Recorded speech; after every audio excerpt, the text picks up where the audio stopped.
Sure, yes, as we are offering you complete video solutions of this very beautiful chapter of chemical bonding and molecular structures, you would find the discussion of this end of chapter exercise of NCERT very beneficial. In which fashion?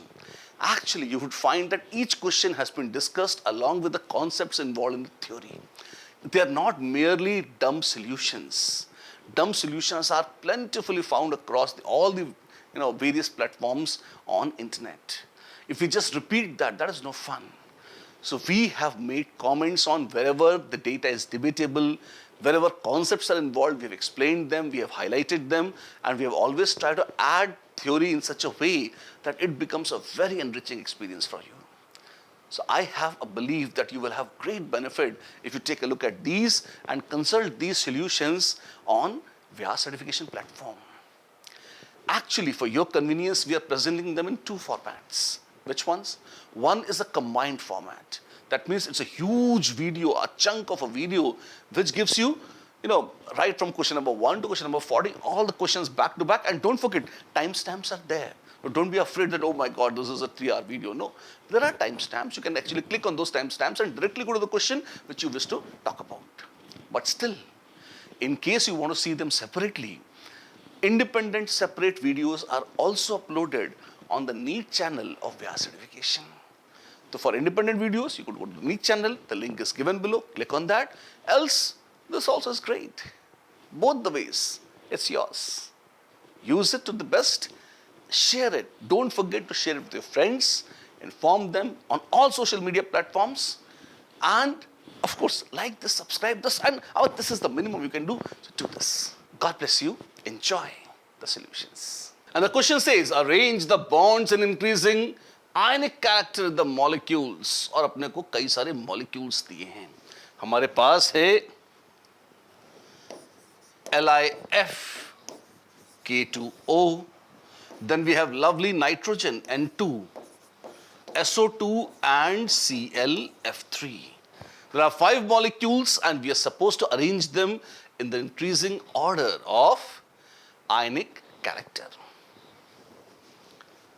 Well, if you just notice, this has metal and non-metal. This also has metal and non-metal. Metal plus non-metal, this means ionic bond. So these two bonds are predominantly ionic? Yes, they are predominantly ionic. And what about these? These are all non-metals. And when non-metal atoms combine with each other, the bonding is predominantly covalent. So these have to be predominantly covalent, and if they are more covalent, then naturally their ionic character would be much less. But would there be ionic character at all? Of course there would be. Why? Because the atoms which are joined to each other, like if you look at nitrogen, both the atoms are nitrogen atoms only. So this is purely covalent. This has 0% ionic character. So the minimum ionic character can be possessed by nitrogen, which is 0. Between sulfur and oxygen, is there an electronegativity difference? Yes. Between chlorine and fluorine, is there an electronegativity difference? Yes. And since there is a difference in electronegativity between sulfur and oxygen, SO bonds in sulfur dioxide, they will be polar bonds. How come? See, sulfur actually would acquire delta plus charge and oxygens would acquire delta minus charge. And the moment there is a slight positive charge separated by a slight negative charge by a finite distance, we say that there is an ionic character. Yes. So what does that mean? That clearly means that sulfur dioxide, very negligibly though, but it might have occupied, it might have acquired some ionic character, and it does. What about ClF3? The same goes for ClF3. ClF3 also, because fluorine is more electronegative than chlorine. Cl bonds are polar. Chlorine atom carries a delta plus charge and fluorine atoms carry delta minus. This also has acquired some ionic character. And what does this ionic character depend on? There are many ways in which you can do this, but for predominantly covalent molecules, you are supposed to use the electronegativity difference. And what is the electronegativity difference? Greater the difference, more is the ionic character. This is something you can conveniently say. Based on that, if you judge, you would get SO2 and ClF3. The standard textbook answer released by NCERT or CBSE is simply that SO2 is less and ClF3 is more when it comes to ionic character. How they have arrived at this is highly mysterious. Why? I'll tell you the truth. The truth is this is a fairly poor question. And questions like these, which are indiscriminately offered, are the ones responsible for earning chemistry a bad name. But nonetheless, let's take a look. See, if you look in the textbook, electronegativity of sulfur is around 2.58 and oxygen is close to 3.5. Chlorine is close to 3, actually it is 3.12 or something, and fluorine is around 4. The difference is 0.88 between Cl and F, and the difference is again 0.92 around in sulfur and oxygen. Difference is not much. And most unfortunately, the difference between electronegativities of sulfur and oxygen is a little more only as per the standard data as compared to Cl or F. Still, for strangely vague and odd reasons which are known to nobody, NCERT has declared in their own ideas this as the answer. So I am presenting this as the answer only because it is given in NCERT. Is it logical? No. Is it scientific? No. Definitely not to the best of my knowledge, and which is not that bad, right? So this is, again, personally I feel they should not have given this, but because they have, and this is the answer they are giving, I am presenting you with the answer. And the logic which they give is electronegativity difference. Unfortunately, that itself gives you the opposite answer. Anyways, whatever. This is the way they write it. I am putting a question mark because I don't like it. Don't say that I have done this. This is CBSE's job. And then, you're criticizing CBSE? Of course I am. They're such a bunch of stupid people. Come on, they're great. They may be great. They may be Einsteins for all I know. But truth is that such things, playing around with chemistry, not taking subjects seriously, I don't like. That's why I get irritated. About this LIF and K2O also. I'll tell you the standard CBSE answer. It is K2O is less as compared to LIF. The logic which they offer is that the difference in electronegativity between lithium and fluorine. Fluorine has electronegativity of 4 and lithium is 0.98, around 1. The difference in electronegativity is around 3. Oxygen is 3.5 and potassium would be around 0.8. So between 3.5 and 0.8, the difference is not as much. So since the difference in electronegativities of potassium and oxygen is not as much, it is less ionic and difference is more in lithium fluoride, so this is more ionic. So at least this is, although this is not great because, again, let me tell you, this is the NCERT answer. Since it is NCERT answer, I have presented this. With a warning. What? When you talk about percentage ionic character for predominantly ionic molecules, you use Vyas rules. Vyas rules will be very vague in this case and they will not give you any sensible answer. Electronegativity difference is used only for polar covalent bonds, which ideally we should not have used, but in case you use it, at least you get an answer. If you use that criteria here also, you get nothing. Actually, you get an opposite thing, but again, this is the standard NCERT answer, so, and they'll give you marks only when you repeat what they say. So I am giving you a slightly unscientific answer. My appeal to NCERT would be that whenever you revise your text next time, remove such questions, or at least improve them, remove the inconsistencies. That should be all. The skeletal structure of acetic acid as shown below is correct. Fascinating. But some of the bonds are shown incorrectly. You're supposed to write down the correct structure of acetic acid. Let's take a look. Oh my God, this is hilarious. No hydrogen ever forms double bond. This is too much. So you have C, H, H, H. Hydrogens will form only single bonds. And then you have carbon. Then you have oxygen, and then you have hydrogen, and what they're saying is that the skeletal structure is correct. That means the atoms must be arranged and connected in this order, but the number of bonds and lone pair must be wrong. It is wrong. Oxygen 2 and 2, 4 and 2, 6 electrons? No. Oxygen must possess 8 electrons. This way. 2 lone pairs, 1, 2, 3, 4, 5, 6? No. 7, 8. If you look at this, octet of every atom is complete for carbon and oxygen, and for hydrogen, duplet is complete. And this, my dears, is the correct structure for acetic acid. Apart from tetrahedral geometry, another possible geometry for methane is square planar, right? With 4 H atoms at the corners of the square and the carbon atom at its center. Lovely. Explain why methane is not square planar. Beautiful question. Why should methane not be square planar? Because, even square planar is a very symmetric structure. Let me draw for you, just for a moment, a square planar structure. So imagine this. And you have hydrogen, hydrogen, hydrogen,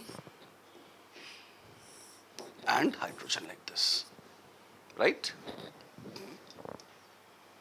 And this is, of course, your carbon atom, no doubt. Now, in this square planar structure, do you notice that the bonds are at 90 degrees angle? Okay, so all the bond angles are? Yes, all the bond angles are 90 degrees. The adjacent ones are 90, and even this, if you observe between this and this, it would be even 180 degrees for that matter. It would look like as if, fine. Now, what does Vscpr theory say? Vscpr theory says that the atoms within a molecule repel each other, and they try to arrange themselves as far apart from each other as possible. They try to arrange themselves as far apart from each other as possible, right? And let me see, if this is the CH bond length, and let me say that the CH bond length is L, so the distance between adjacent hydrogen atoms will be L root 2, thanks to our good old Pythagoras. If the distance between CH, that is CH bond length is L, then the distance between the H atoms would be L root 2, in case the structure happens to be square planar. Now let us say that the structure changes to tetrahedral. Can we just change this? Let me just draw a diagram in case the structure changes to tetrahedral, maintaining the same bond length of CH. So we have CH, we have a three-dimensional structure in which one atom comes outside the board plane, one goes inside, and two of them remain in the same plane. And if you join these, joining each of them would give you an equilateral triangle like this and like this. This is a tetrahedral structure, right? Right? If you try to find out the bond length now, first of all, what is the bond angle? Well, the bond angle will be, each of these bond angles is 109 degrees, 28 minutes. Oh yes, yes. And if you find out, or if you try to find out, so this is length L, this is length L, what would be the HH bond distance? Can we find out that? Yes, we can. And if we find that this HH distance is longer, bigger, then this is much better as per Vscpr theory. Why? Because Vscpr theory said that atoms within a molecule which are attached to central atom, they repel each other and they try to move as far apart from each other as possible. So let us see, have they moved far apart enough? If they have, then we have the answer. This calculation might look a little complex to you initially, but if you're just careful with me, we will make it very easily. How? Just let us first see this and let me drop a perpendicular here. If I drop a perpendicular, it is going to touch the equilateral triangle at the bottom at centroid. Okay, so just for the sake of clarity, let me draw this triangle again here. H, H, H. This triangle, I'm looking from top, and this is what I'm seeing. This is centroid G, if you might call it G, fine. I'm interested in finding HH bond distance. This is what I feel like finding out. And what all do I have? Well, there are a few numbers I'm supposed to get. So this is, of course, if I draw like this, this is the triangle I'm emulating here. This bond angle is 60 degrees. So this is, of course, equilateral triangle to 60. So this is 30 degrees. So this is a 30, 60, 90 triangle.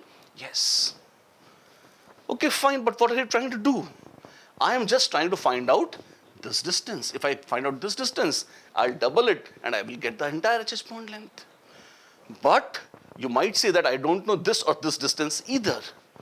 In that case, we should make efforts to get those distances. And how do we do that?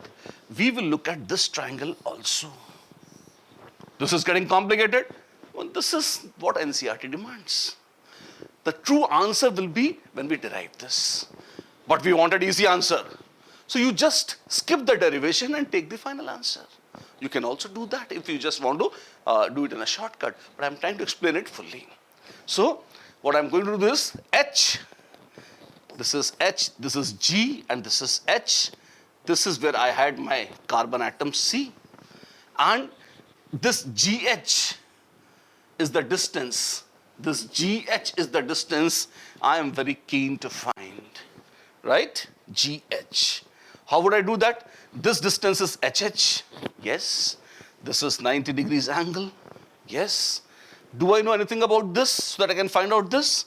I think we might know this. Why? Because we know very well that this angle, HCH angle, this is 109 degrees, 28 minutes.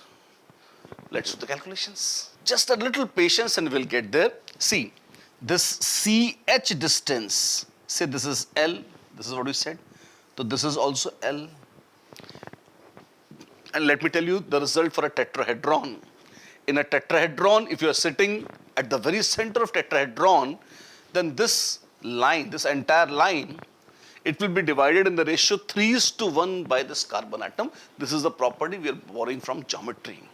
That means if this is L, then this distance CG will be L by 3. Okay, this right angle triangle, if you see this is L, this is L by 3. How much is this? This is root 8 by 9 times L. Jai Pythagoras. GH. This GH we have just got.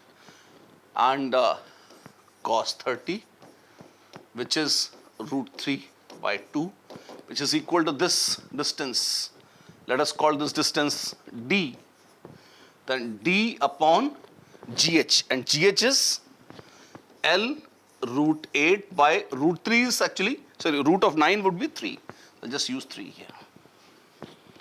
Can I find out D? Yes. Therefore, D is root 3 upon 2 into root 8 is 2 root 2 upon 3, which is root of 2 by 3. This is the distance D. So HH distance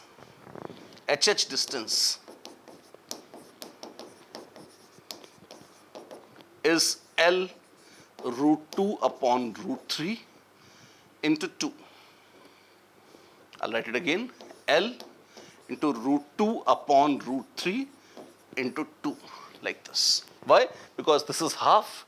Full HH distance will be multiplied by 2. This distance was L root 2, right? And this is L root 2 into 2 upon root 3. Root 3 is 1.732. I hope you can see that this 2 upon root 3 is more than 1, which means that this HH distance in tetrahedron is longer. Hydrogens are separated by a greater distance in a tetrahedron as compared to square planar. And that is why, as per Vscpr theory, the geometry changes to tetrahedral and not to square planar. If you want to do this short, you might say that, sir, you have presented such a long and messy solution. You can just memorize this result also. If you're not happy with such long and complicated and convoluted calculations, yes, we are very unhappy. You have made a simple question very dirty. I have not done this. But I could give you another result. Say, if you have C, H, H, H, H. What is this? This is tetrahedral structure. And you could say that is there a relationship between CH bond distance and HH distance? Yes. If CH bond length is L, then HS distance is 2 root 2 upon root 3 L. You can take that as a standard result for any tetrahedron, right? If you take this as a direct rata result, you get this separate. But how did this result come? I have just derived and shown you entirely in the full exhaustive way. Otherwise, you can use this result directly also. Does it have to be mathematical?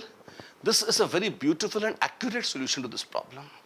However, considering this is only CBSE or NCERT, if you want to simplify this, you could say that HS distance increases if the structure becomes tetrahedral. So, as per Vscpr theory, tetrahedral is more favored as compared to square planar. That also would be okay. That's fine. This question says, explain why BeH2 molecule has a zero dipole moment, although BeH bonds are polar. Well, the answer is very simple. It means that they must be cancelling their dipole moments. BeH2 molecule is linear. And because it is linear, you would find that the dipole moments of individual BeH bonds are exactly opposite. They cancel. And that is why the overall dipole moment of BeH2 in gas phase is 0. That's the answer. Now, this is a classic question. Which out of ammonia and NF3 has greater dipole moment and why? Ammonia has a much greater dipole moment as compared to NF3, which has a significantly lesser dipole moment. Wow, is that the case? Yes, that is the case. Why? Well, let me tell you why. Actually, this looks contradictory. Why? Because nitrogen has electronegativity of 3, roughly, and hydrogen has around 2.1 or 2.2. So the difference between NH in electronegativity is just around 0.8 or 0.9, while the difference between nitrogen and fluorine, nitrogen is 3, fluorine is 4, difference is 1 unit. The NF3 might have been expected to be more polar, but NF3 is much less, and the answer lies in their geometry. Come, take a look. Let's draw both NH3 as well as NF3. I have N, a lone pair, H, H, and H. It's a trigonal pyramidal structure or NH3. Similarly, let me draw NF3. NF3 also has a very, very similar looking structure. But there is a crucial difference. Are you aware that the lone pair also has a very significant dipole moment? What? Yes. And dipole moment is a vector quantity. What does that mean? It means that, see, this is the dipole moment, the direction of dipole moment of lone pair. And nitrogen has delta minus, hydrogens have delta plus. Hence, the dipole moment of this bond, of this bond, of this bond, you have 1, you have 2, and you have 3, like this coming up. This is the molecule, like, just imagine. Ammonia. So 1, 2, and 3. So do you see 1 is in this direction, 2 in this direction, 3 in this direction. So their horizontal components will cancel, but the vertical component will add up. So overall, if you just combine these 3 hydrogen atoms, you will find that they have an overall dipole moment in upwards direction. So 3 NH bonds add up to give you an upward dipole moment, and lone pair also has a dipole moment upwards. So these dipole moments add up. So the dipole moments of NH bonds and that of lone pair add up to give you a significantly high dipole moment of ammonia. Is that not the case for NF3? No. Why? Just look. This lone pair has a dipole. This is the direction of dipole moment of the lone pair. And what about N? Fluorines are most electronegative. So they have delta minus and nitrogen has delta plus charge. Because of that, this is the direction of dipole moment of NF3. So since these dipole moments are moving away, their net sum would be, their horizontal components will cancel, but net vertical component would be there. And that would be downwards. Lone pair has a dipole moment pointing upwards. NF bonds have a dipole moment pointing downwards. They cancel. Oh my God, yes. And because they cancel out, you find that the dipole moment of NF3 is significantly reduced. It is much lesser, it is much less polar as compared to ammonia, in which case the dipole moments happen to add. So you can see that simply electronegativity difference between two atoms is not the only criteria for deciding the overall dipole moment of the molecule. The geometry, the lone pairs, everything plays a very important role. What is meant by hybridization of atomic orbitals? We are supposed to describe the shapes of sp, sp2 and sp3 hybrid orbitals. See, hybridization is mixing of atomic orbitals on the same atom. The keywords are mixing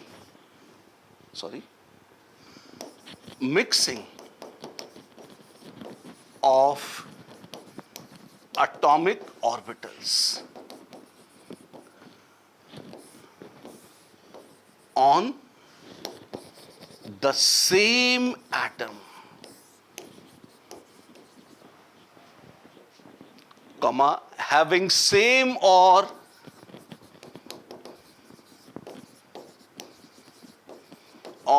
nearly same energy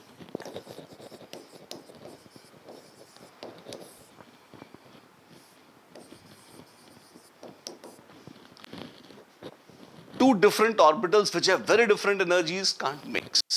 So, mixing of atomic orbitals on the same atom having either same or nearly same energies to produce hybrid orbitals. Before mixing, they could have been different. One could be S, another could be P. After mixing, they became same to produce identical hybrid orbitals.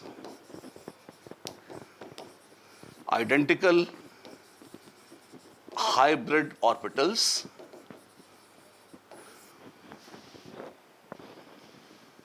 having identical shape and energy. And this energy is just in between the energies of the orbitals which have undergone mixing. But of course, one identical, to produce one more number we should add, same number of. So if there are 3 atomic orbitals undergoing mixing, they will produce exactly 3 hybrid orbitals. If there are 4 atomic orbitals undergoing mixing, they will produce 4 atomic orbitals. So this is a very important sentence with a lot of keywords, please note. So let me repeat, what is hybridization? Hybridization is, first point, mixing of what?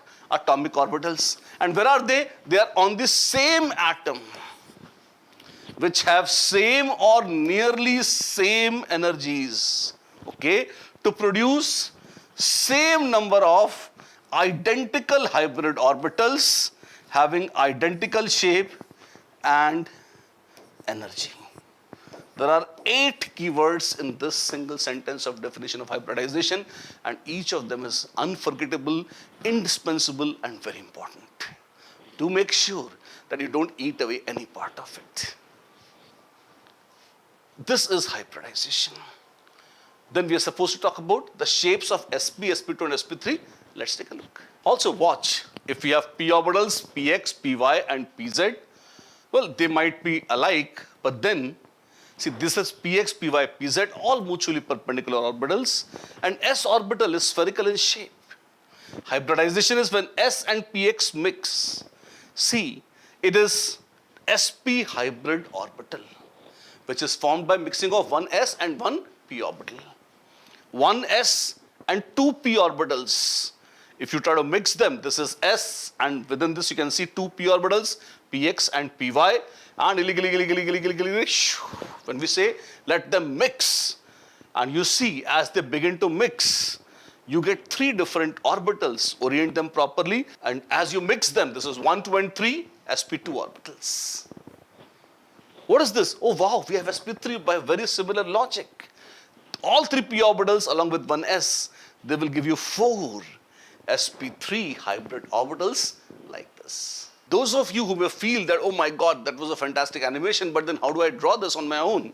Well, I could just give it to you like this. See, when you have s orbital and one of the three p orbitals mixing, you can say they can mix, and please understand, half filled, fully filled or empty, all three types of orbitals can undergo hybridization. So it doesn't matter whether they have electrons or they don't, or they're fully filled or half filled or empty, just mix them. You take one s and one p. It has to be px only. It could be py, pz, whatever. Hana? But once they mix, they are no longer two different s and px. Rather, you get sp hybrid orbital, and this is how we should draw it. This is the shape of one sp hybrid orbital. There is a small tail also, a small balloon. Yeah. If this has positive, this is negative. Oh my God, that way, yes.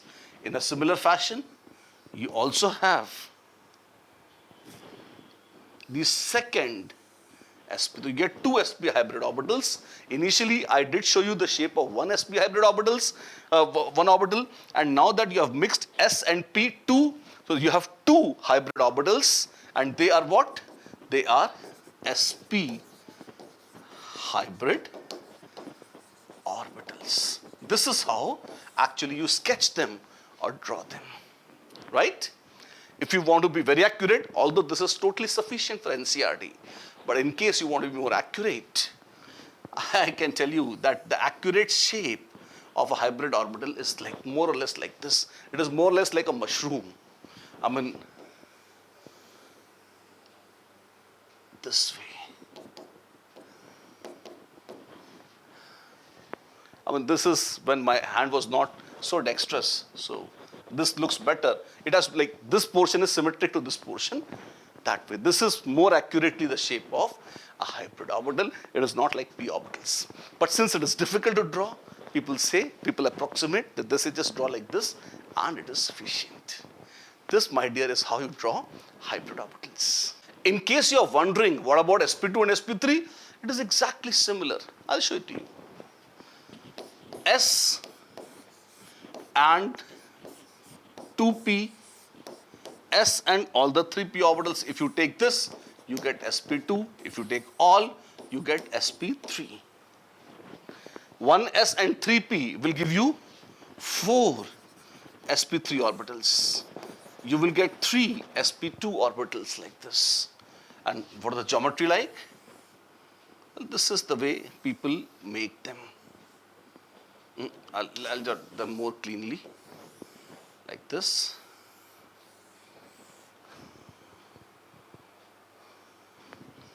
And the small tail like this. So one black and one red balloon together make one sp2 orbital, and these are 3 sp2 hybrid orbitals.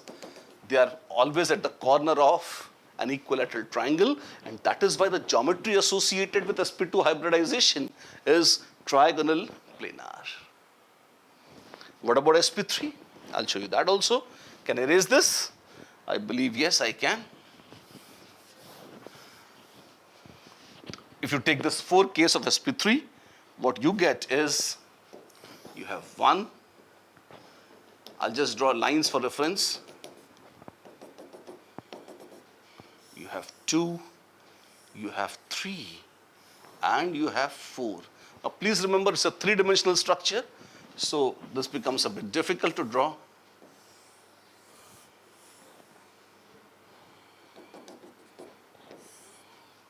Like this.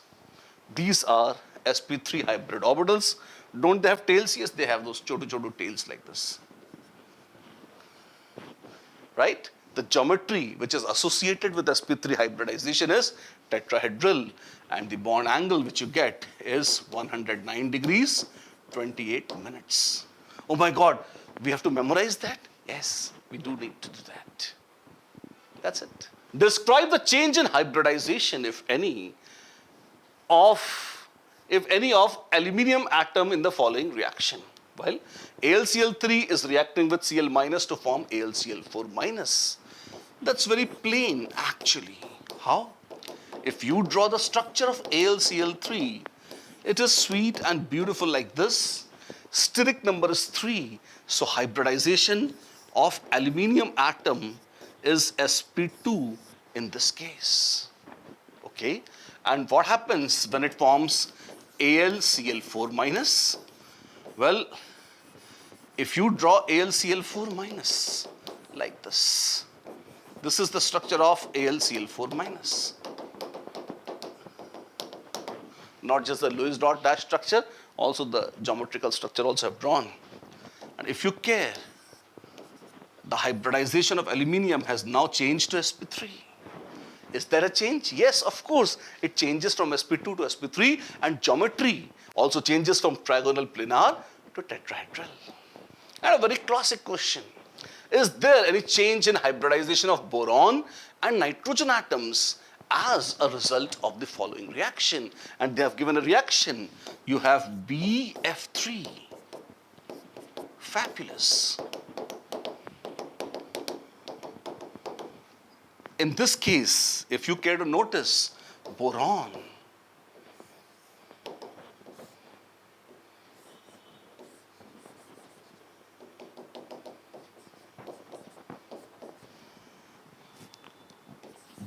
has sp2 hybridization.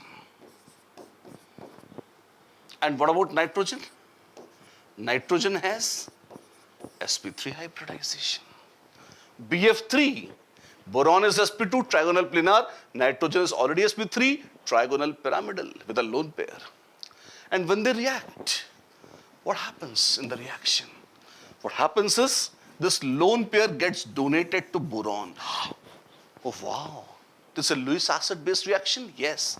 Such a reaction is called Lewis acid-based reaction, in which a lone pair by one atom is donated to another atom on a different molecule. Okay, and what do we get? We get a structure like this. We get B. Now, boron and nitrogen, they have formed a bond. Yes, indeed. Nitrogen, does the hybridization of nitrogen change? Not really. If you see, nitrogen indeed has acquired a formal positive charge, but that is okay. Achha, sorry, this is BF3, so I should take hydrogen here. Sorry, fluorine. But now since boron is forming not 3 but 4 bonds, watch out. What about hybridizations? Hybridization, my dear, you will notice for boron has now changed from sp2 to sp3. Boron is now sp3. Nitrogen also, my dear, continues to be sp3. So, is there any change in hybridization? For boron, yes, boron changes from sp2 to sp3. Is there any change for nitrogen? No. Nitrogen continues from sp3 to sp3. There is no change for nitrogen, but there is change for boron. This is a truly fundamental question. It says, draw diagrams showing the formation of a double bond and a triple bond between the carbon atoms in ethene and ethine molecules. classic, beautiful, and very fundamental, very valuable. Shall we do that? Yes. So first, let us draw the structure of C2H4, and we begin with drawing the Lewis dot structure of C2H4. HCH, double bond, like this. When we draw the structure, we notice that carbon atom has formed 1, 2, and 3 sigma bonds. Carbon is sp2 hybridized. As a matter of fact, both the carbon atoms are sp2 hybridized. What does that mean? It means this. If you just look at carbon's electronic configuration, carbon is 1s2, 2s2, 2p2. In ground state, the configuration should look like this. 2s2, 2p2. This is ground state. But actually, reactions not always happen in ground state. Sometimes you have to give energy and excite them. So what happens is, when you give energy to carbon, one electron jumps from 2s to 2p, and you get excited state. Oh, wow. Like this, right? 2s and 2p. Now you have a choice. What choice do I have? If you want hybridization as sp2, you just take 2p orbitals. If you want hybridization as sp3, you take all 3. And if you want only sp, you take only 1p. Achha, we can choose that. Yes, we can choose that, and that is why I have first drawn the Lewis dot structure. I have already determined what would be the hybridization of carbon, so that I have the idea. Already I have in my mind that carbon has to be sp2. That means I have to take 1s and 2p orbitals like this. That means 1p orbital would remain unhybridized. Yes, 1p orbital would remain unhybridized. And what is the geometry around sp2 hybridization? The geometry around sp2 hybridization is trigonal planar. Wow, the geometry is trigonal planar. Perfectly. Then what would I have? I have carbon. Let me take first carbon atom. Now, just for the sake of comfort, I will draw a plane also. In this plane, we would have molecules getting their bonds, etc. So, if I have 1, 2, and 3 orbitals, these are 3 sp2 hybrid orbitals which are actually forming bonds. I'm just, to avoid dirt, I'm coloring it, whatever. This is sp2 hybrid carbon atom. I have another carbon atom which is also sp2 hybrid, that also would love to form. Oh wow, what happens? It overlaps. Oh my God. Like this, like this. And this is XY plane. So we have S, PX and PY. PZ has been left out. We will see what happens to that. This is how they have mixed. Are you okay with this? Hopefully, yes. What about hydrogen atoms? They will just come around. The blue ones are stupid hydrogens. They overlap. The remaining 4 sp2 hybrid orbitals. So there is one carbon-carbon sigma bond, and there are 4 CH sigma bonds. Oh, but you have left out something? Yes. PZ orbitals has not been written about. So let us write about PZ orbital as well. This is PZ orbital. And this is below the plane. Some part of it is above. Like if this is the plane of ethene, then this is PZ orbital. Like this, it's perpendicular. Just for the sake of comfort, I'm going to draw it full so that it is at least visible to you. This is below the plane and this is above the plane. What happens? There is an overlap. These pi orbitals, acha, is it that the rays are actually emanating from one orbital and going to the other one? No. This is just a schematic representation. What actually happens, I'll show you separately. See, if this is a carbon atom, and a carbon atom, right? And if they're forming some kind of a bond, see, this is one p orbital, quite fat one. And similarly, there is another p orbital, equally fat. And they overlap like this. This is actual true pi bond. But it is not always convenient to draw such, round rotund orbitals like this. So people keep them thin for the sake of making the drawing look clean. If I start drawing really fat and huge orbitals, it is going to, mask all the other orbitals also. So just imagine these thin ones, the black and green ones, are actually this. For the sake of a clean diagram, we have made thin ones. And in order to show this kind of an overlap, instead of showing this, we have shown, dotted lines. What do these dotted lines mean? It doesn't mean that something is jumping from here to there. No. All it means is that we are drawing them thin, but actually they are fat. And they're overlapping, and they're overlapping like this. So when you watch this, imagine this. This is actually the shape of a pi bond.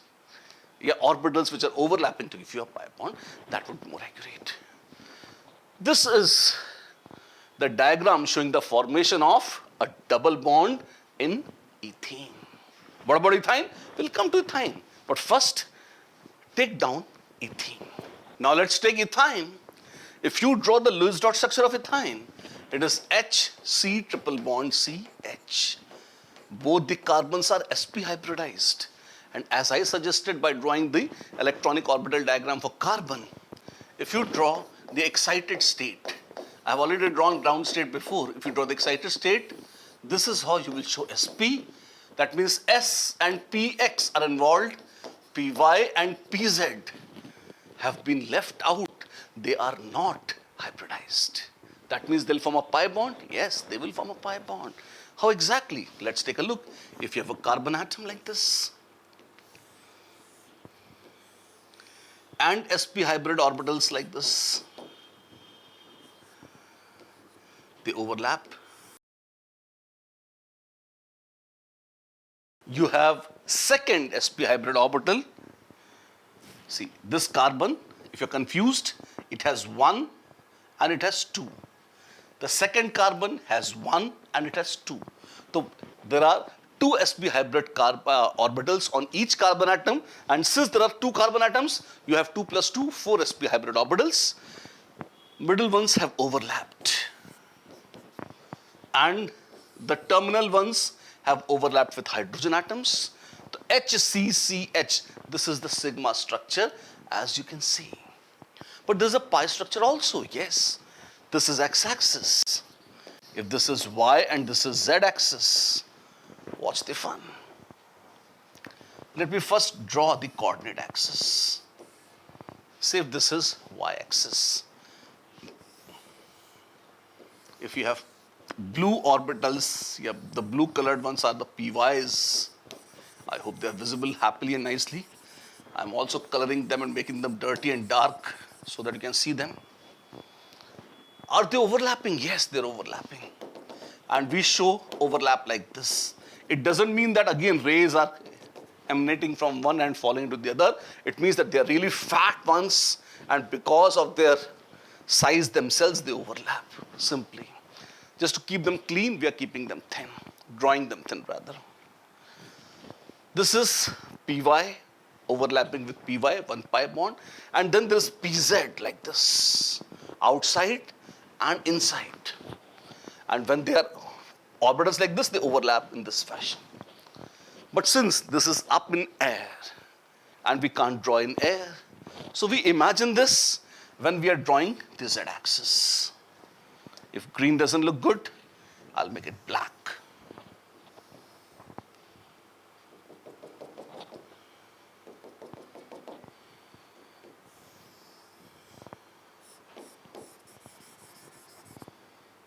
Dark,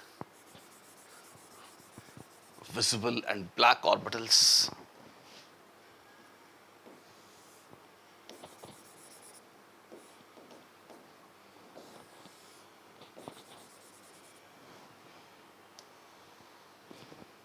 sec. Just, yeah. And the black ones also, you could show the overlap happening like this. From somewhere this dotted lines are coming and overlapping like this. So PZ is overlapping with PZ, PY with PY, and this is the overall diagram showing the bond formation in acetylene. It's a triple bond, one sigma bond, one pi bond, and the second pi bond. PY and PY overlap to give you a pi bond. PZ and PZ overlap to give you a pi bond, and SP and SP overlap gives you a sigma bond. This is acetylene. What is the total number of sigma and pi bonds in the following molecules? You have C2H2 and C2H4. That's very simple actually. CH, CH. Do you remember the rules?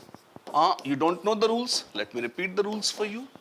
Between two atoms, the first bond is always sigma. And there can only be one sigma bond between two atoms. All the remaining bonds are pi bonds. The first bond is always sigma. This is sigma, this is sigma. One of them is sigma. Sigma, sigma, sigma, sigma, sigma. And then the other one is pi, and there are three, then the remaining two are pi. So 3 sigma and 2 pi. There are 1, 2, 3, 4, 5 sigma and 1 pi. Right, bhai? Right.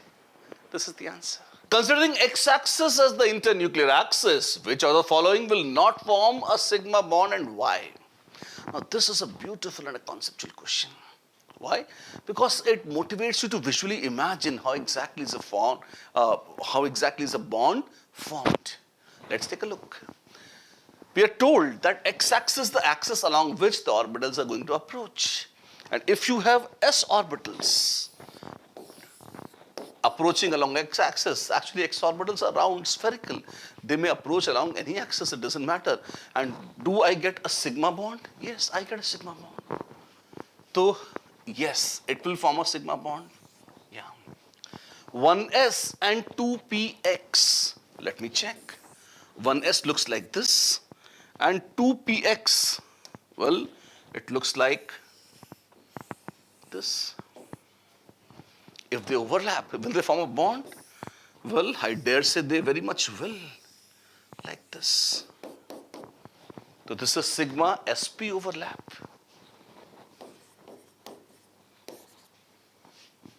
Please note, the portion of orbital which overlaps becomes bigger, and the other portion shrinks and it becomes smaller. So this is before the formation of bond, and this is after the formation of bond.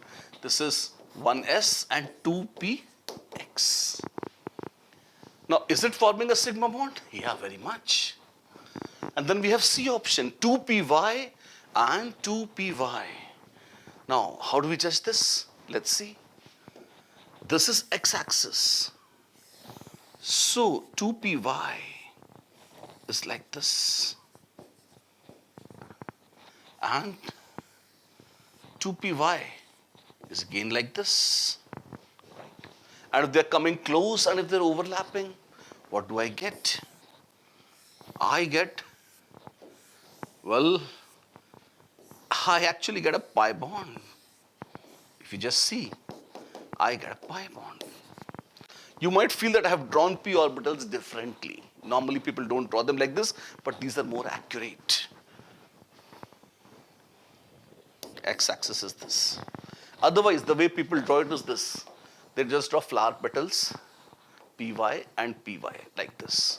You can draw this also. This is perfectly fine. I mean, this is acceptable standard. But again, keep your head very clear. P orbitals look like this, and this is usually the way pi orbitals, pi bond looks like. So is it giving me a sigma bond? No, it's giving me a pi bond. So not form a sigma. So C is not forming a sigma bond. What about D? 1s and 2s? Doesn't matter. S is always spherical. 1s and 2s. 2s is just bigger. But will I get a sigma bond? I get a sigma bond. So A, B and D will give me a sigma. C will not give me a sigma, rather it will give me a pi bond. This is the answer with complete orbital overlap diagrams and the explanation. Which hybrid orbitals are used by the carbon atoms in the following molecules? Oh wow, how do we discover this? Just draw the Lewis dot structures. Let's start. A, CH3, CH3. Fine. B is CH3, CH double bond, CH2. Wow. Let's take two of them together.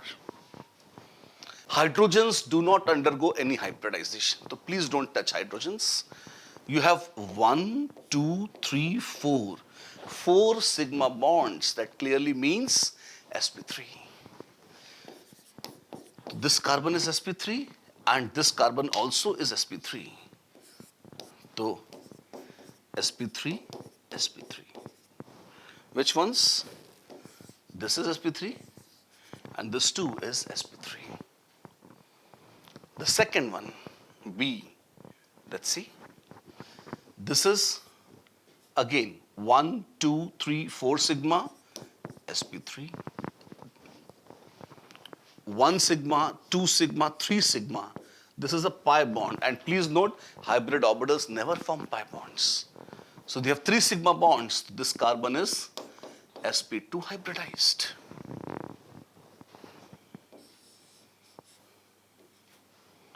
And what about this one? 1, 2, 3 sigma. This also is sp2 hybridized. sp3, sp2, sp2. This is the case. We have done A and B. Now let's take a look at C, D and E. CH3, CH2, OH.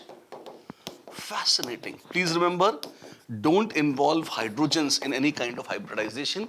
They don't undergo any hybridization.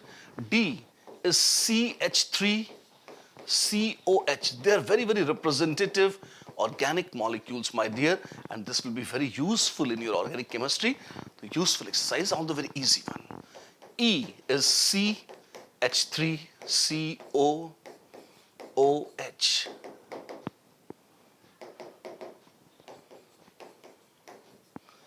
Now, we just have to find the hybridization of carbon atoms. You don't have to worry about oxygen atoms at all. So this carbon itself, 1, 2, 3, 4 sigma bonds. So this is sp3. What about this? 1, 2 and 3 sigma plus 1 pi. So this carbon must be sp2. This one. Done? What about this? 1, 2, 3, 4. 1, 2, 3, 4. Both the carbons seem to be sp3 hybridized. Why? Because each of them is forming 4 sigma bonds. Acha, so is that the rule? Yes. If we get 4 sigma bonds, sp3, 3 sigma bonds and 1 pi bond, then sp2, and only 2 sigma bonds, maybe remaining maybe 2 pi bonds, nothing, doesn't matter. 3 sigma, sp2, 2 sigma, sp. This is the rule. So 1, 2, 3, 4 sigma bonds, this is sp3 hybrid carbon. 1, 2 and 3 sigma bonds, this is sp2 hybrid carbon. And we don't really care about oxygens because no question has been asked about oxygen atoms. Done? Done. This is it. What do you understand by bond pairs and lone pairs of electrons? Oh my God. Illustrate by giving one example of each type. Very simple. Let's take a molecule like HF. If I have a molecule like HF, do you see that this line actually is a chemical bond? It's a covalent bond and it contains 2 electrons. Yes. So, since H and F, they contain, this has 2 electrons. So, this one is a bond pair. This is a bond pair of electrons. And what about these ones? 1, 2 and 3. Since they are not bonded to any other atom, they are just sitting on the head of fluorine atom, you would say that these are lone pairs of electrons. This, and this. I can give you one more example. Well, take ammonia.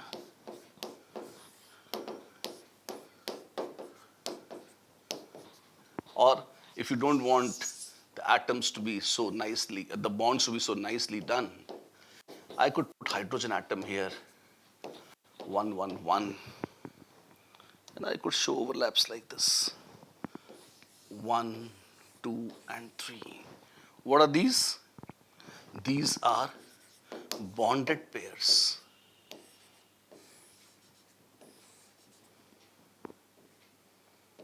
And this is a lone pair. An electron pair which is not bound to another atom, which is just staying on a single atom, that is called lone pair. And an electron pair which is being shared between two atoms, that is called a bonded pair. That's it. Simple. Distinguish between a sigma and a pi bond. Very interesting. So we should write down, whenever there is a distinction, we should write down at least 4 points. How do we distinguish between sigma and pi bonds? First of all, it is formed by axial overlap of two orbitals.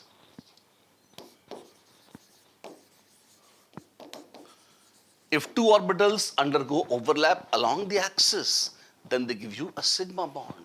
And this is formed by lateral, sometimes people call it sideways overlap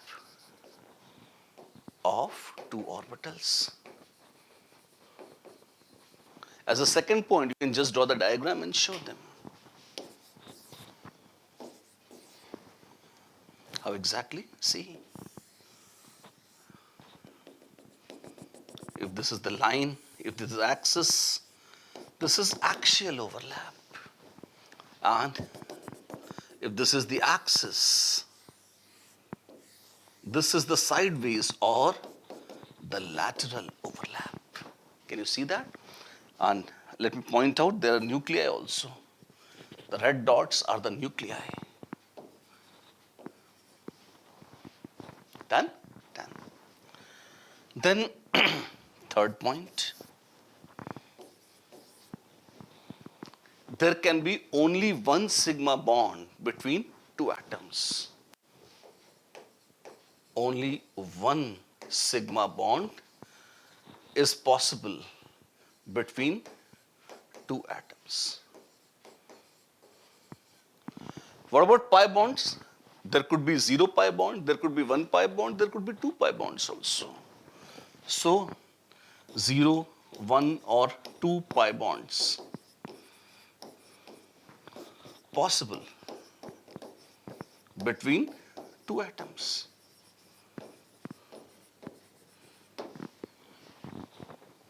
Okay. Fourth point, sometimes people say, and the first bond which was formed between two atoms must be a sigma bond.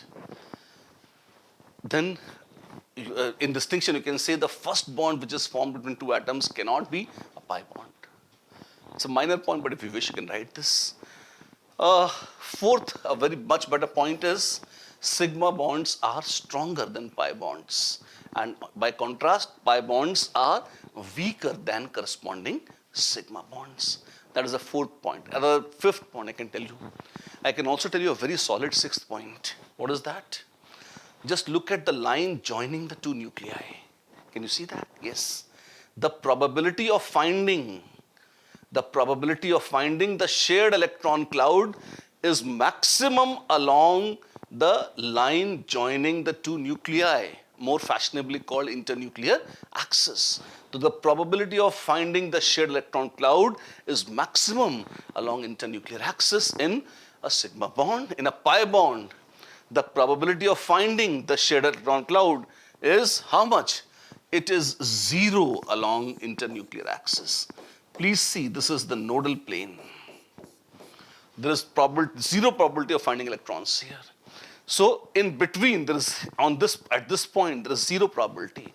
At this point there is maximum probability. That also is a very classic feature of distinction between sigma and pi bonds. I can go on and on. I've told you 6 points. So actually, you just need 3 or 4. That's it. Explain the formation of H2 molecule on the basis of valence bond theory. This is very simple. If you just take a look at hydrogen, hydrogen has electronic configuration 1s1. It has 1 electron in s orbital. And what does valence bond theory say? Valence bond theory says that a covalent bond is formed. What? A covalent bond is formed when two orbitals, when two valence orbitals, more accurately, two half-filled valence orbitals. This is H atom, this is another H atom, and they are approaching each other. So when two half-filled valence orbitals overlap each other, if they overlap each other, then a covalent bond is formed. Like this. So this is the formation of hydrogen molecule on the basis of valence bond theory. You are getting a sigma bond here. SS sigma bond. Right? This is how a hydrogen molecule is formed. This question says, write the important conditions required for linear combination of atomic orbitals to form the molecular orbitals. Now what happens here? Actually, atomic orbitals can combine, can overlap, and their wave functions can be combined to form two types of molecular orbitals, bonding orbitals as well as anti-bonding orbitals. If the atomic orbitals undergo constructive interference, we get bonding orbitals. And if they undergo destructive interference, then we get anti-bonding orbitals. That is simple. But then, what is the important condition, or what are the important conditions which are necessary so that at least we can combine atomic orbitals to get maybe bonding or maybe anti-bonding molecular orbitals? And these conditions are as follows. Let's write it down. The first condition, the condition is of energy. I would like to remind you, my dears, that these orbitals are present on different atoms. Please don't confuse them with hybridization. In hybridization, the orbitals are present on the same atom. In LCAO method, or Lakao method, or whatever you might call it, not Pakao, just Lagao, whatever. If two orbitals, if two atoms are combining, that means molecular orbital is being formed when orbital on one atom combines with orbital on another atom. There are two different atoms involved, please remember that. And the very first condition is the condition of energy. And what is that? The two combining atomic orbitals must have same or nearly same energy. Oh wow, what does that mean? That means very clearly that if 1s orbital of one nitrogen atom is coming, it cannot combine with 3p orbital of another atom or something. No.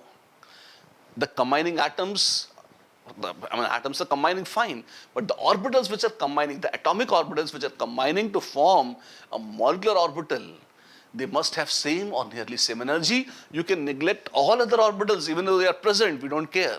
1s combines with 1s and it's fine. They're happy, something like that. So energy must be the same or nearly same. What is the second condition? The second condition is that of orientation. What is that? The combining atomic orbitals must combine in a proper orientation. That means they must approach each other from correct directions. And unless the orientation is correct, we will not get a molecular orbital. What does that mean? See, by orientation I can say, what is the orientation of s orbital? S orbital has no orientation, it is a sphere, fine. But is there an orientation with p orbitals? Yes. You have px, you have py, you have pz. Oh my God. So some p orbitals, if they are directed along z axis, they would be pz. If somebody is directed along x axis, it is px. Somebody along y axis, then it is py. Fine. By orientation, I mean to say that px of atom number 1 can combine only with px of atom number 2. Px cannot combine with py or pz. If px combines with another px and they approach along x-axis only, then you get a sigma overlap.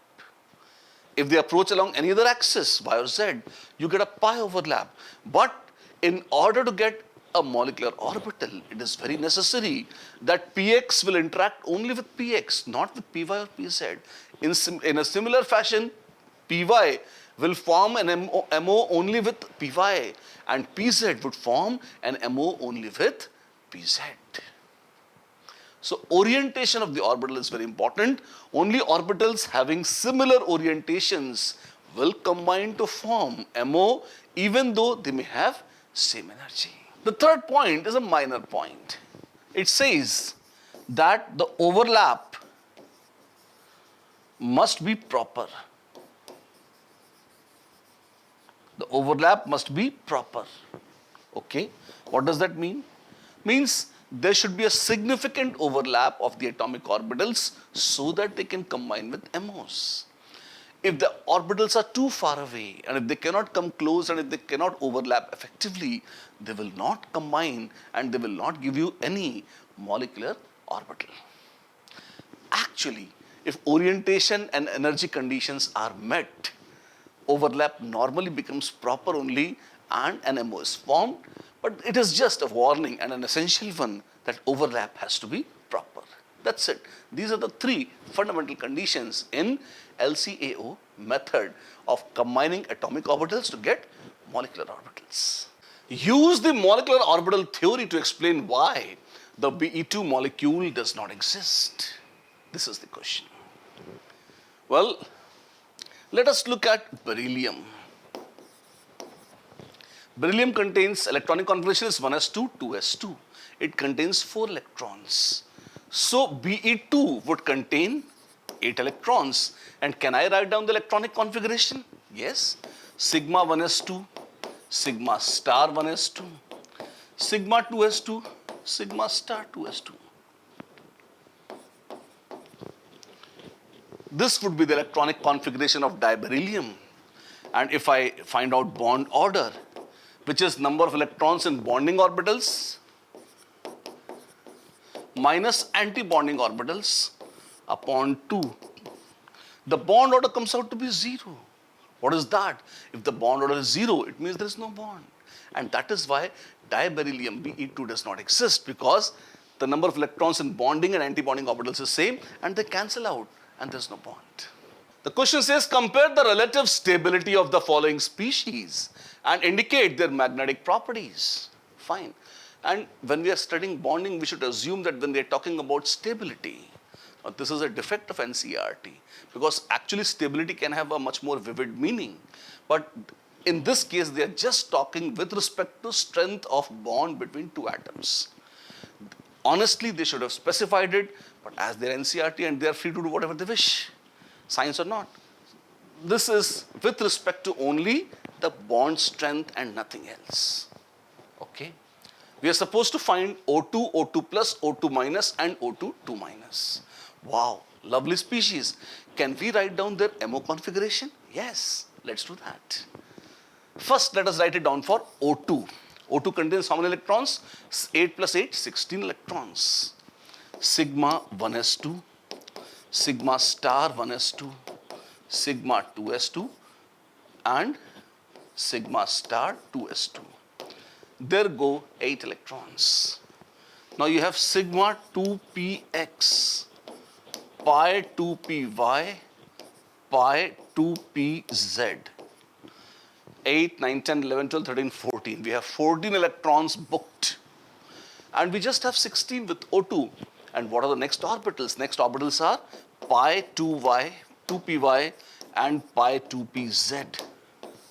And since there are two orbitals, degenerate orbitals having exactly the same energy, we just distribute one electron each and that's it. Oh wow. So O2 has two unpaired electrons. Yes, O2 has two unpaired electrons. Let's make a small table actually. We have O2, O2 plus, O2 minus, like this. Fine, we will live. So, bond order, because bond order will give us the relative stability and magnetic properties, number of unpaired electrons.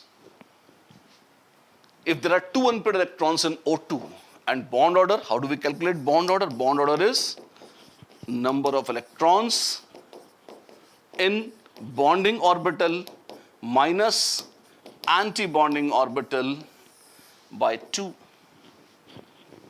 Plus 2 minus 2, plus 2 minus 2, they cancel out.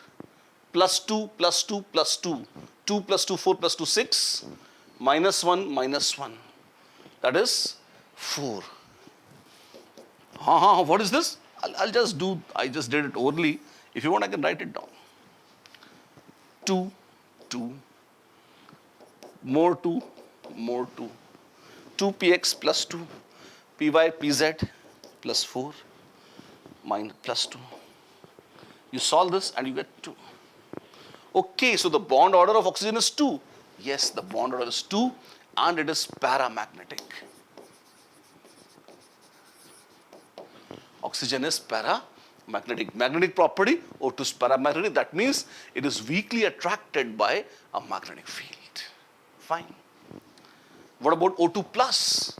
In O2 plus, you just have to remove one electron. So I'll just take away one electron and make it 0. Wow.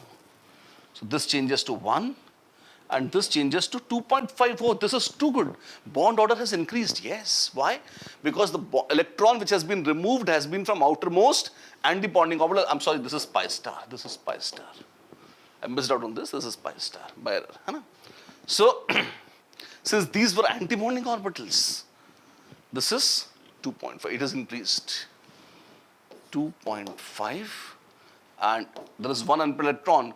So is this also paramagnetic? Yes, this is also paramagnetic. Even if one unpaired electron is there, it becomes paramagnetic. So oxygenyl cation O2 plus also is very much paramagnetic. What about O2 minus, O2 minus? Let's do that. If you want to make O2 minus, actually, my dear, you would find that O2 minus contains 17 electrons. O2 16, add one more, you get 17. 2, 2, 2, 2, 2, 10. 11, 12, 13, 14, 15. I need to add 2 more. I can add 2 more here. Okay, why not in 2py? You can add in 2py also, no problem. Any one of these can have 2, the other one will have 1. What about bond order? Well, bond order gets reduced to 1.5. My God, because 2 extra electrons entered into antibonding orbital, the bond order has been reduced. Nice. Fine. But does it contain unpaired electron? Yes. Is it paramagnetic? Yes. So O2, O2 plus, O2 minus, all of them are paramagnetic. They very much are. What about peroxide? Peroxide is O2 minus, and that, my dear, contains 2 extra electrons, 16 plus 2, 18 electrons. We already had 17. If I add one more, this becomes 18. The bond order falls to 1. And do you see that there is no unpaired electron anymore? The bond order is less. And because it is less, it is diamagnetic, since number of unpaired electrons is 0. So as far as magnetic properties are concerned, O2, O2 plus and O2 minus are paramagnetic. O2 2 minus is diamagnetic. Fine. What about the stability of the following species? If the stability is just dependent on bond order, then higher the bond order, higher the stability. If we assume that, then we say the stupidest of them is peroxide, then comes superoxide, then comes O2, and then comes O2 plus. This is as the bond order increases, the strength of bond increases. And if we are just taking the strength of bond as a measure of stability, which NCERT has assumed here, this is the answer. Write the significance of a plus and a minus sign shown in representing the orbitals. That's very cute. Actually, plus and minus sign is not the charge by any means. Orbitals always contain electrons. Electrons are always negatively charged. But when we draw an s orbital and we put a plus sign, it just represents phase of the wave function. See, electron can be imagined as a wave. If it can be imagined as a wave, and if you use your knowledge of physics and waves, every wave can be written as a mathematical function, yeah, and it can be attributed with a sign also, a positive sign or a negative sign. To give you a very simple example, say if you had this old rudimentary stupid wave like this. Say if the displacement is above, you say it is positive. If the displacement is below, you say it is negative. That is simple one-dimensional string wave as you talked about in physics. So it does not mean that there is any charge there. No. From the mean position, if the displacement is on one side, we say it is positive. On the other side, we say it is negative. That's it. Right? An electron is imagined as a 3D standing wave. What?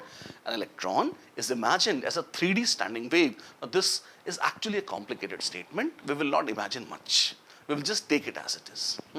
And just like we had plus and minus in the waves, indicating just the direction of displacement and nothing else, we could have plus or we could have minus, both the signs. And always remember, if there is overlap of orbitals having same sign, this means constructive interference, and this will give me what you call as bonding orbitals. Both are positive, constructive. Both are negative, then also constructive. They will add. The problem arises when one is positive and one is negative.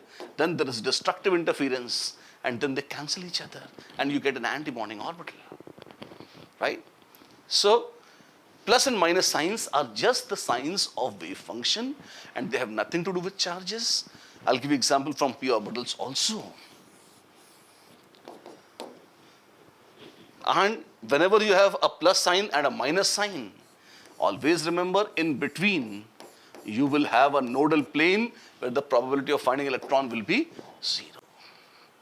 Right? This is a p orbital for you. If you want to take a d orbital, I'll show you a d orbital also. It goes like this. You have 4 lobes. And don't you forget that these are nodal planes, like this. If this is x-axis, this is y-axis, then there comes z-axis. xz and yz planes are the nodal planes where the probability of finding the electron is 0, and these are the signs. There are not 4 orbitals. This is one d orbital. That's it. It is simply dxy.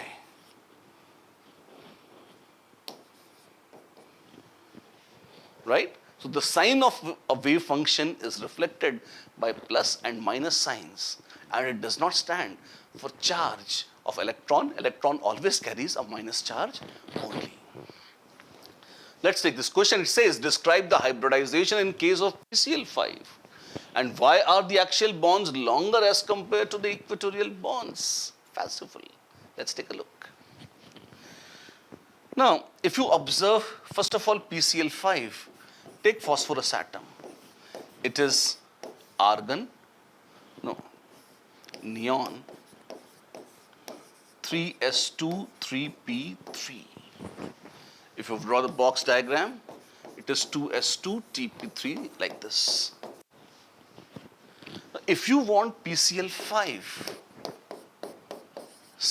just see the Lewis dot structure. phosphorus has actually formed how many? It has formed 5 bonds. But valence bond theory says you can use only half-filled orbitals for formation of bonds.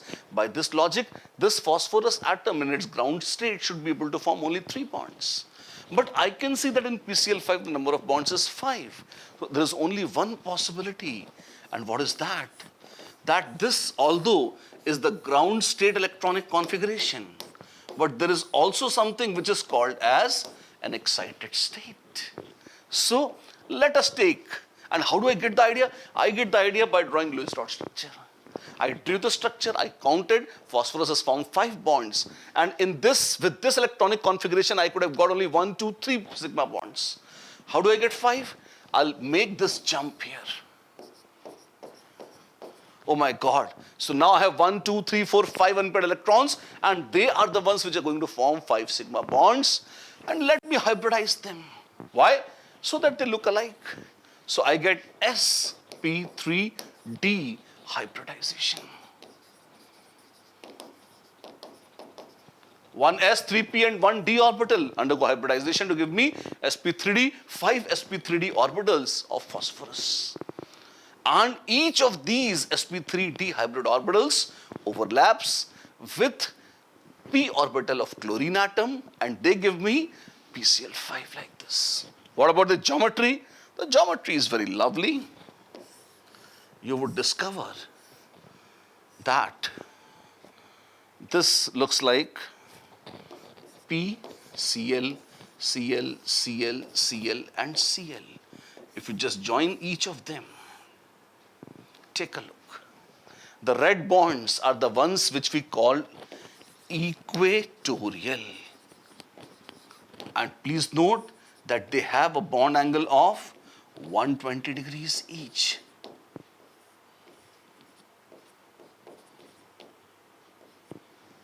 Do you see that? Right. What about axial? You have axial bonds which just show a bond angle of 90 degrees when the bond angle is measured with equatorial ones. Axial to axial is 180 degrees in case you choose to see that. Fine. So are all the bonds similar? No. These are axial bonds. These are axial chlorine atoms and these are axial bonds. The blue bonds, the axial bonds, are longer and weaker. Why are axial bonds longer? Yes, they are longer. Why? Because these axial bonds face repulsion from this, and from this. They face more repulsion. It is just in the center, and from from all the 3 sides, Cl atoms are repelling it. This is a trigonal bipyramidal structure, if you see. Since axial chlorine atoms face stronger repulsions from the remaining chlorine atoms, they are pushed slightly away. And that is why the axial bond becomes slightly longer and weaker. The question says, define a hydrogen bond. Is it weaker or stronger than van der Waals forces? Can we talk about this? Yes, of course. Hydrogen bonds are absolutely lovely. Whenever a hydrogen atom is attached to nitrogen, oxygen or fluorine atom, only 3 cases. Whenever you have a hydrogen atom attached to a nitrogen atom, oxygen atom or a fluorine atom, hydrogen atom acquires a significant delta plus charge, while the other atoms acquire a delta minus charge.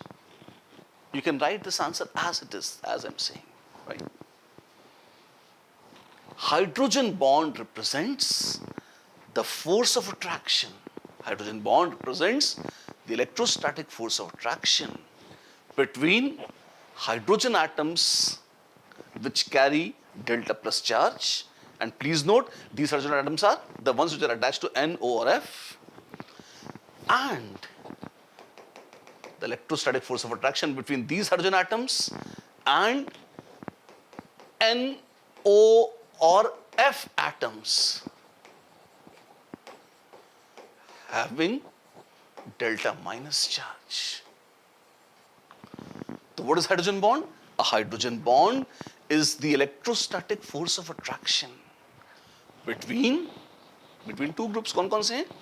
Between number one, hydrogen atom directly attached to NO or F atom, which are very electronegative, and NO or F atoms having delta minus charge. And please remember, it is not that this hydrogen gets bonded with this nitrogen. No, another nitrogen atom. Say for example, if you have a water molecule, then this would represent a hydrogen bond like this. You have delta plus and you have delta minus. So does it give you a hydrogen bond? Yes. In the same fashion, you could have hydrogen bonds like this: O, HH, H, OH, H, OH. Each lone pair is capable of forming an individual hydrogen bond. Please remember, if oxygen has two lone pairs, it can form two independent hydrogen bonds with delta minus, and with two hydrogen atoms, they can form two more hydrogen bonds with delta plus, like this. So this is the definition, this is the example. Is it weaker or stronger than van der Waals forces? Yes, it is stronger than van der Waals force. Out of all the remaining van der Waals forces, it is the strongest.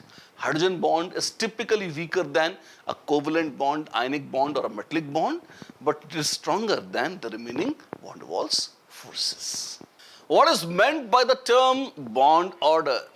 Calculate the bond order of N2, O2, O2 plus and O2 minus. What is bond order? Bond order means it is the number of electron pairs shared between two atoms. The number of electron pairs shared between two atoms in formation of bond. Yeah, while forming a covalent bond, that is called the bond order. Fine. And how do we calculate this? In MO theory, we calculate bond order by a formula. This is number of electrons in bonding orbital minus anti-bonding orbital upon 2. I gave you two definitions. First one is a very fundamental physical definition. Should I repeat that? Let me do that. What is bond order? Bond order represents the number of electron pairs shared between two atoms, the number of electron pairs shared between two atoms which are joined together by a covalent bond. Right? How do we calculate that? We calculate while using MO theory, we have a very simple and beautiful formula. We can use this and calculate it. Okay? Can we calculate the bond order of N2, O2, O2 plus and O2 minus? Yes, we can. What do we need to do? First thing, we need to write down their electronic configurations. Wow. So, let us begin with nitrogen. Nitrogen is sigma 1s2. Now, please remember, one nitrogen has 7 electrons. So, two nitrogens have together 14 electrons. So, we have to write till we reach 14 electrons. Sigma 1s2, sigma star 1s2, sigma 2s2, sigma star 2s2. 2 and 2, 4 and 2, 6 and 2, 8 electrons are gone. And we had a total of 14. So, we are just left with 6 more electrons. Fine. Now, if you consider nitrogen, it is pi 2py, pi 2pz, 2 and sigma 2px. Oh my God, what is this? For the lighter molecules like nitrogen or molar masses below nitrogen, you have pi orbitals having lower energy as compared to sigma 2px.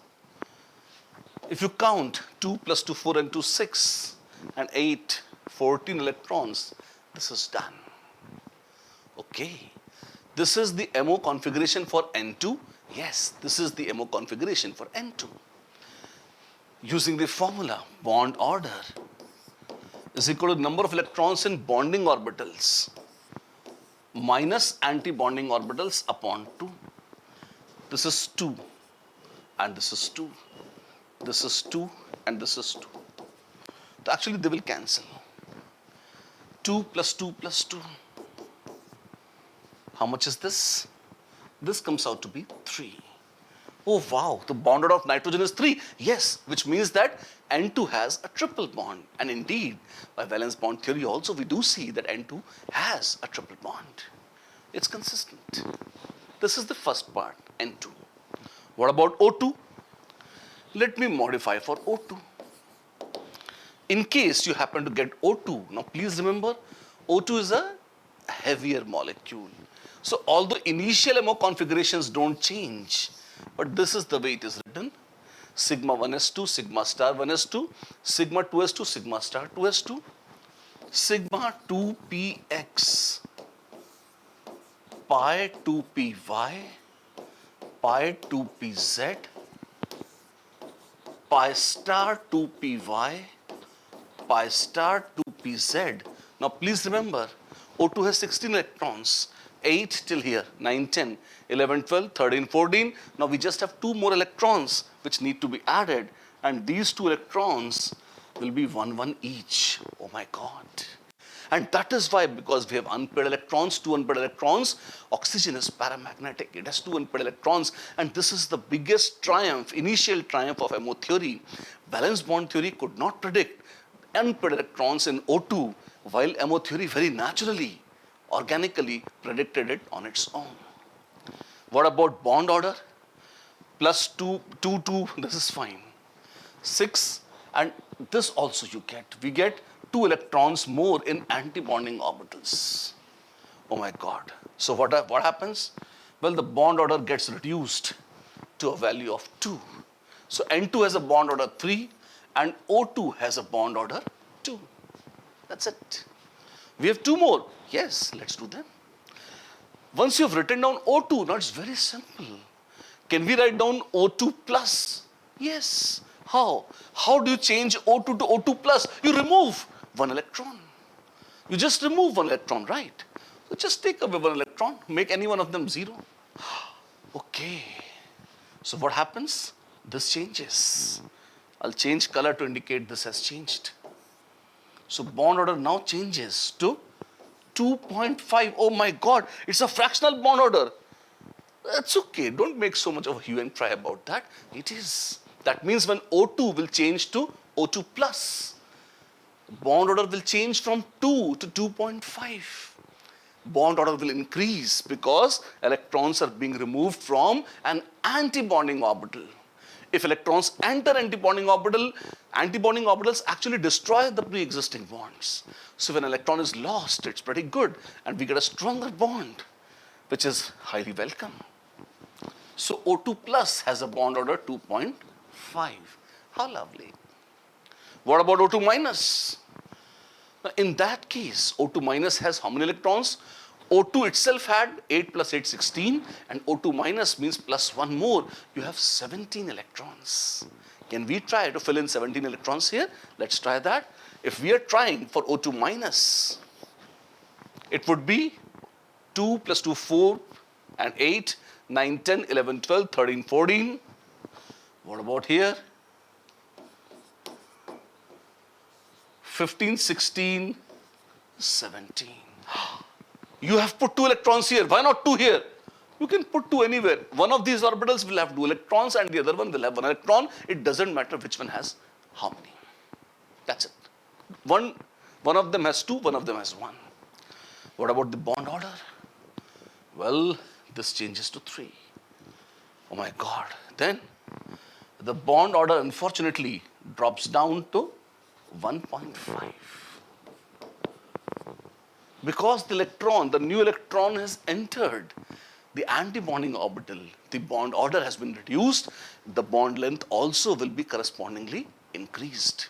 O2 minus will have longer bond as compared to O2 and O2 will have longer bond as compared to O2 plus, as you can see from these electronic configurations as per molecular orbital theory.